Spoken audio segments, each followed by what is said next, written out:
안녕하세요. 조은희 강사입니다. 여러분들은 파워포인트를 만드는 스킬이 어느 정도 되는 것 같으신가요? 잘 만든다고 하시는 분도 물론 있으시겠지만 아마 이 과정을 수강하시는 대부분의 분들은 파워포인트를 어떻게 만들면 좋을지 그 방법에 대한 고민이 많으실 거라는 생각이 듭니다. 자, 그래서 이번 시간에는요, 저와 함께 파워포인트를 제작하는 다양한 스킬에 대해서 배워볼 건데요.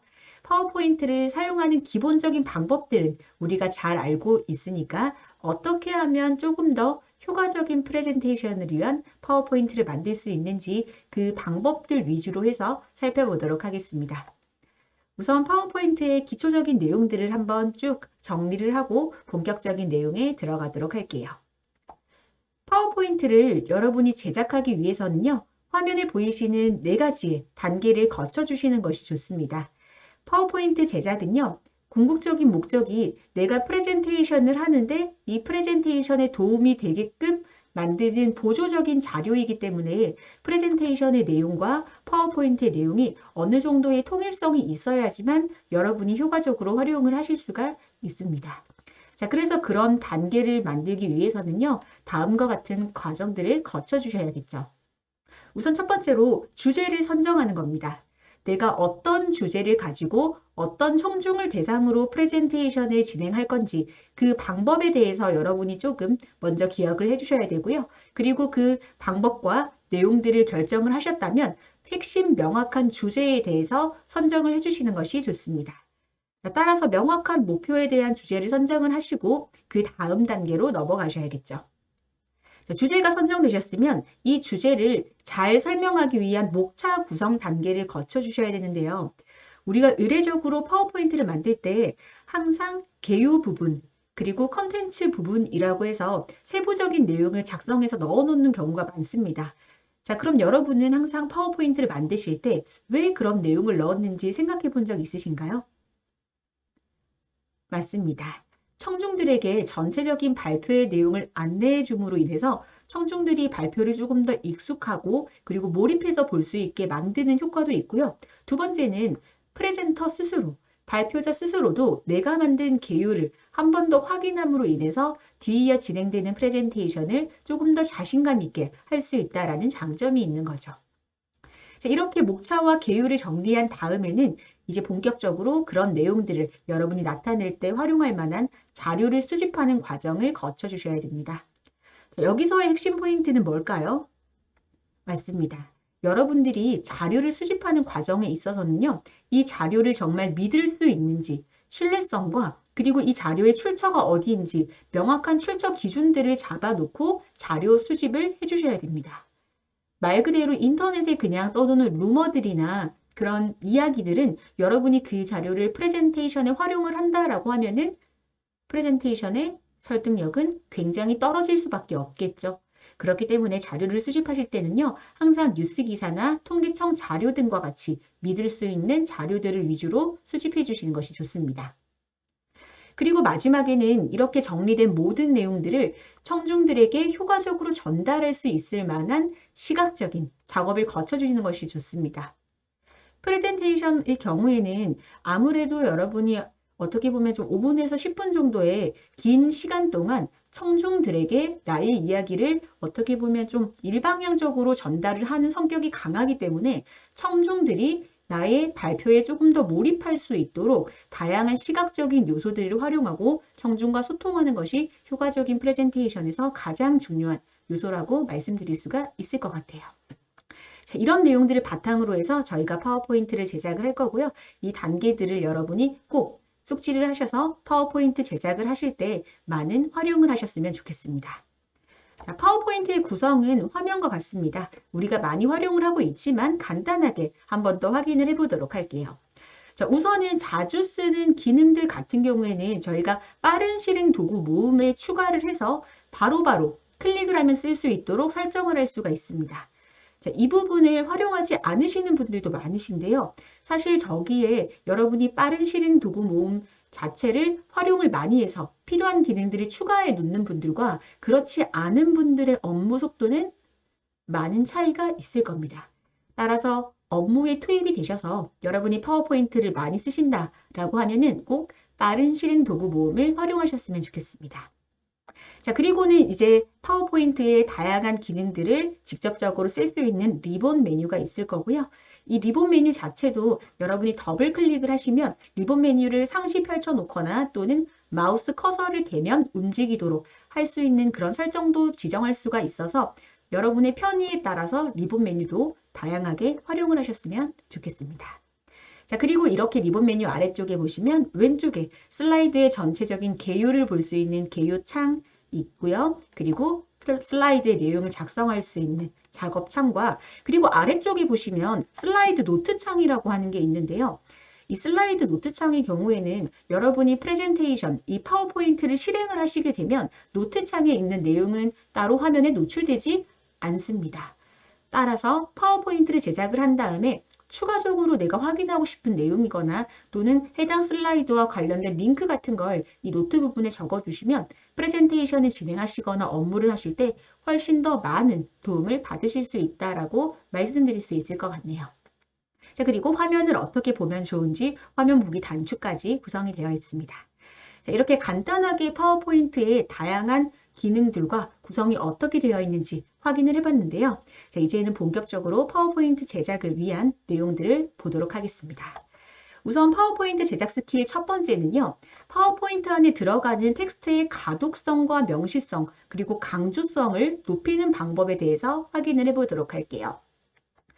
우선 여러분이 파워포인트 텍스트에 대한 내용을 알기 전에 타이포그래피라는 용어를 알아두시면 좋습니다. 자, 타이포그래피는 디자인에서 활용되는 용어인데요. 어떤 문자를 만들거나 레이아웃을 결정할 때 그 기술, 그 기능, 조립을 어떻게 하는지에 대한 방법을 저희는 타이포그래피라고 이야기를 합니다.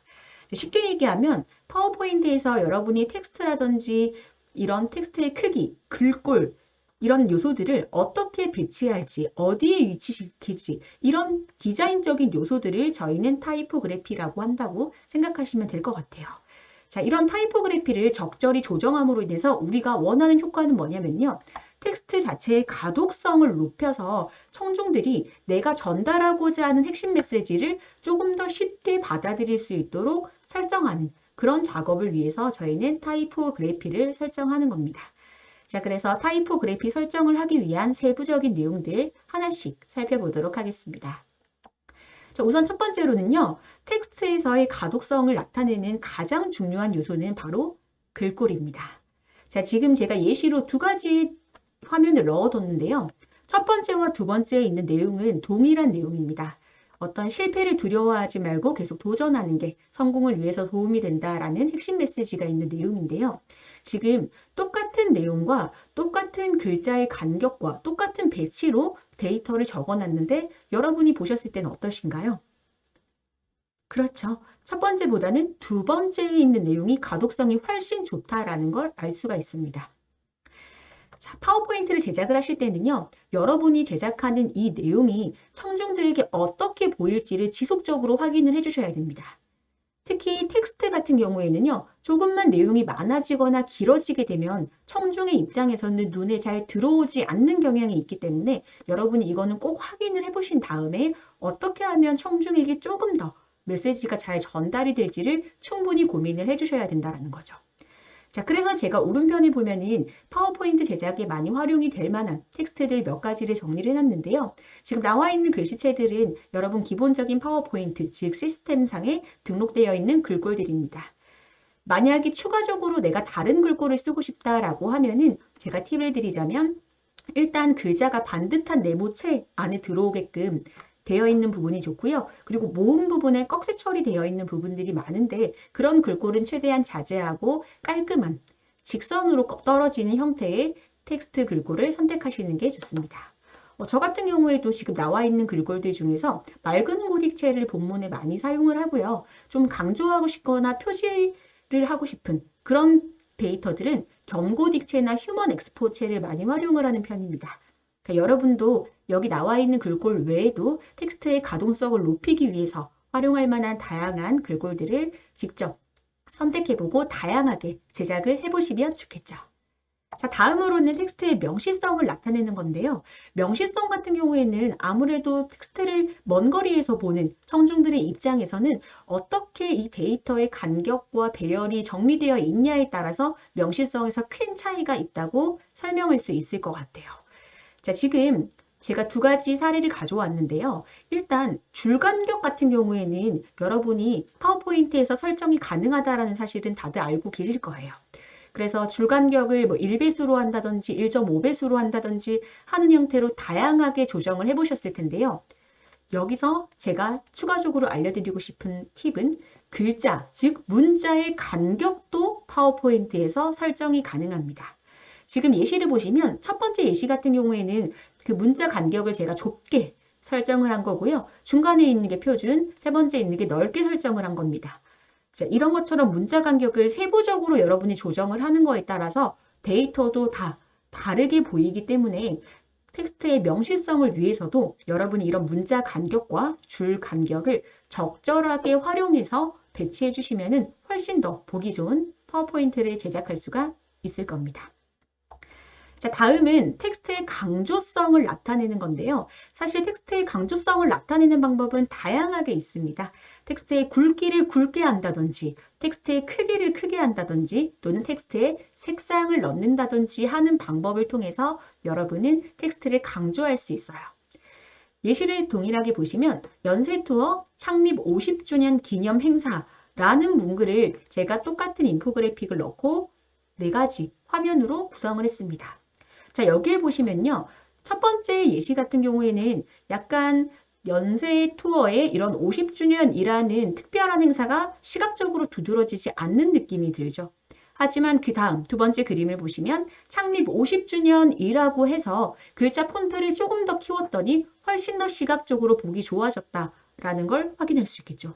자, 여기다가 텍스트를 크기를 조정 안 하고 이번엔 굵게 하면 어떨까요? 아래 그림을 보시면 창립 50주년이라고 해서 굵은 글씨체로 표시를 했더니 이것도 역시 눈에 잘 띄인다는 걸 확인할 수 있겠죠. 마지막 그림 같은 경우엔 조금 더 강조성이 높아지죠. 아무래도 색깔을 이용해서 여러분이 텍스트의 강조를 표현하면 훨씬 더 시각적으로 두드러지는 효과를 나타낼 수가 있습니다. 하지만 여기서 주의하실 점은요. 여러분이 하나의 슬라이드 안에 텍스트를 강조하기 위해서 너무 많은 컬러감을 쓰게 되면은 전체적인 슬라이드의 통일성이 사라지기 때문에 여러분이 그 조화로움 측면에 있어서 굉장히 좋지 않은 이미지를 만들 수가 있는 거죠. 자, 그렇기 때문에 컬러를 너무 다양하게 많이 사용하기보다는 핵심적으로 내가 강조하고 싶은 문구에는 통일된 한 가지 또는 두 가지 정도의 색상만 사용하시는 게 좋은 전략이 될 수 있을 겁니다. 자, 그리고 우리가 또 텍스트를 강조하기 위한 방법 중에 하나는 파워포인트 안에는 워드아트라는 기능이 있습니다. 이 워드아트는 기본적으로 작성된 그 워드 내용, 텍스트의 내용을 어떤 효과를 등록을 해놔서 여러분이 클릭만으로 편하게 쓸 수 있게끔 설정된 내용인데요. 지금 예시를 보시면은 실적 보고서라는 문구를 똑같은 이미지 안에 적어놨는데 확실히 워드아트로 강조한 데이터가 훨씬 더 시각적으로 두드러진다라는 게 보이실 거예요. 따라서 텍스트를 강조하기 위해서 여러분이 워드아트를 활용하시는 것도 좋은 방법이 될 수 있을 것 같습니다. 삽입 메뉴 안에 들어있고요. 이것도 여러분이 한번 삽입을 해보시면 좋겠죠. 자, 다음으로는 두 번째 스킬로 데이터를 시각적으로 표현하는 방법에 대해서 확인을 해보도록 하겠습니다. 텍스트 같은 경우에는 아무래도 저희가 필수적인 필요한 내용 같은 경우에는 텍스트로 입력을 해서 슬라이드 구성을 해야겠지만 사실 청중들의 경우에는 텍스트가 빼곡하게 있는 파워포인트 자료보다는 시각적으로 뭔가 정리가 되어 있는 자료를 봤을 때 훨씬 더 메시지 전달이 용이하고 내용 파악이 용이하기 때문에 우리는 많은 데이터를요 시각적으로 변환하는 작업을 거치셔야 됩니다. 자, 그래서 그 내용에 대해서 보도록 할게요. 자, 우선 이런 시각적인 디자인에 가장 많은 영향을 미치는 게 이미지를 활용하는 겁니다. 이미지를 활용하실 때는요, 여러분이 주의하실 점이 몇 가지가 있어요. 자, 그 내용들을 한번 살펴보도록 할게요. 우선 지금 첫 번째랑 두 번째 사례를 보시면 첫 번째 사례 같은 경우에는 이미지가 힐링 여행 프로젝트라는 내용에 맞게 굉장히 밝고 화사하고 선명한 느낌으로 다가온다라고 느끼실 거예요. 자, 그런데 두 번째 그림 같은 경우에는 동일한 텍스트의 내용으로 힐링 여행이라는 걸 표현을 하고 있지만 보시면 화질 자체가 좋지 않아서 여러분들이 봤을 때도 뭔가 이게 힐링 여행에 적합한 이미지인가? 라는 생각이 드실 겁니다. 자, 이런 것처럼 파워포인트에서 여러분이 이미지를 쓰실 때 주의하실 점이 뭐냐면 고화질의 이미지를 활용하시는 게 좋습니다. 고화질의 이미지는 요즘에 여러분들이 구글이라든지 이런 사이트에 검색을 하시면 무료로 활용 가능한 다양한 고화질 이미지를 얻으실 수 있기 때문에 그런 이미지들을 잘 화질을 확인해보고 또 파워포인트에 삽입을 해서 슬라이드를 재생해 봤을 때 이미지가 깨지는 부분이 없는지 체크까지 꼭 해보시고요. 그런 고화질 사진을 활용하시는 게 좋습니다. 자, 그리고 여기서 여러분이 한 가지 더 기억하실 점은요. 고화질 원본 이미지를 여러분이 가져왔다고 하더라도 거기에 있는 비율을 마음대로 조절을 하게 되시면 아무래도 화질이 깨질 수 있는 가능성이 높아지기 때문에 고화질 이미지를 활용하실 때는 원본의 비율은 가급적이면 유지한 채 활용을 하시는 게 좋은 이미지 활용법이 됩니다. 자, 다음은 여러분이 이렇게 이미지를 가져왔으면 내가 정말 원하는 이미지라고 가져오긴 했지만 막상 파워포인트 안에 삽입을 해봤더니 뭔가 전체적으로 배치가 어울리지 않고 어색한 느낌이 드실 때가 있을 거예요. 자, 그럴 때 여러분이 활용 가능한 기능이 그림 서식이라는 기능이 있습니다. 자, 그림 서식 기능 안에는요, 다양한 효과들이 들어있어요.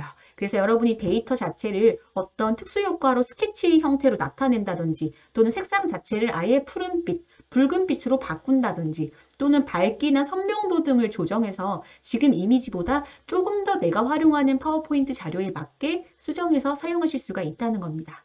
자, 크게 어렵지 않은 기능이고요. 여러분이 클릭 몇 번만으로 내가 원하는 이미지를 자유롭게 활용할 수가 있기 때문에 이 그림 서식 기능도 꼭 기억을 해두시고 적극적으로 활용을 하시면 좋겠죠.